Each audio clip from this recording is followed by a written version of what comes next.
அன்பர்கள் அனைவருக்கும் வணக்கம். பக்தர்கள் மனதில் நினைத்துள்ள கோரிக்கையை நிறைவேற்றி கொடுக்கும் சரவண மந்த்ராட்ச ஷட்க சோத்திரத்தை தான் பாராயணம் செய்ய போகிறோம். இது 4 வரியில் அமைந்துள்ள சரவண மந்த்ராட்ச சோத்திரம்.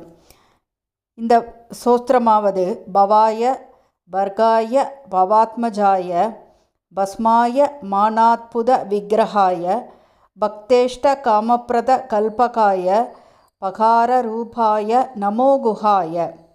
இந்த சோத்திரத்தின் பொதுப்பொருள்: மங்கள வடிவினனும் பாவங்களை போக்குகிறவனும் பரமசிவனின் மனதுக்குகந்த புத்திரனும் விபூதியை தரித்த பேரழகு திருவுரு கொண்டவனும் பக்தர்கள் கோரியவற்றை நிறைவேற்றும் கற்பக விருட்சம் போன்றவனும் பா என்ற சரவணபவ அட்சரத்தின் வடிவாய் திகழ்பவருமான குஹ பெருமானே, உமக்கு நமஸ்காரம்.